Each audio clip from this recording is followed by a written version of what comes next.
পাঁচমিশালি রান্নাঘরের পক্ষ থেকে সবাইকে ত্যাগ ও মহিমার উৎসব পবিত্র ঈদুল আজহার অনেক অনেক শুভেচ্ছা ও শুভকামনা। আজ আমি ঈদ স্পেশাল একটি গরুর মাংস রান্নার সহজ রেসিপি নিয়ে এলাম। শুরুতেই আমি 5 কেজি গরুর মাংস ধুয়ে একটি বড় হাঁড়িতে নিয়ে নিয়েছি। এবার গরুর মাংসে দিয়ে দিচ্ছি 250 গ্রাম কুচি করা পেঁয়াজ, দিয়ে দিলাম 10 চা চামচ সমপরিমাণ মরিচের গুঁড়া, দিয়ে দিলাম 8 চা চামচ সমপরিমাণ হলুদের গুঁড়া। এবার দিয়ে দিচ্ছি 80 গ্রাম রসুন বাটা, দিয়ে দিলাম 100 গ্রাম আদা বাটা, দিয়ে দিচ্ছি ধনিয়া আর জিরা বাটা। এরপর স্বাদ মতো লবণ দিয়ে দিলাম।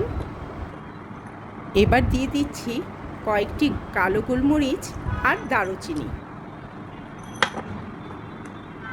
এখন দিয়ে দিচ্ছি 3টি কালো এলাচ, 10-12টা লবঙ্গ আর 10-12টা এলাচ, কয়েকটি তেজপাতা চিড়ে দিলাম। এবার দিয়ে দিলাম 200 ml সয়াবিন তেল। এবার সব কিছু ভালো মতো মেখে নিচ্ছি। আমি কিন্তু এই মাংসটি রান্না করার জন্য আদা, রসুন, ধনিয়া, জিরা শিলপাটাতে নিজ হাতে বেটে নিয়েছি। আপনারা যখন অনেক পরিমাণের মাংস রান্না করবেন তখন চেষ্টা করবেন ফ্রেশ বাটা মশলা ব্যবহার করার। এবার আমি চুলার বাড়তি আছে হাঁড়িটি বসিয়ে দিলাম। ঢাকনা দিয়ে ঢেকে 5 মিনিট অপেক্ষা করব। একটু পর পর ঢাকনা তুলে আমার মাংসগুলোকে নেড়েচেড়ে দিতে হবে।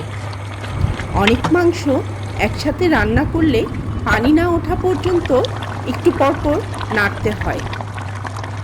মাংস থেকে পানি উঠে আসলে আমি আমার নিজ হাতে বানানো স্পেশাল মাংস মশলা দিয়ে দেব।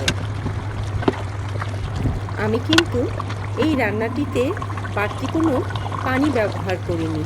কোরবানির ফ্রেশ মাংস রান্না করলে এমনিতেই অনেক পানি উঠে আসে। অনেকক্ষণ রান্না করার পর তৈরি হয়ে গেল ঈদ স্পেশাল মজাদার গরুর মাংস।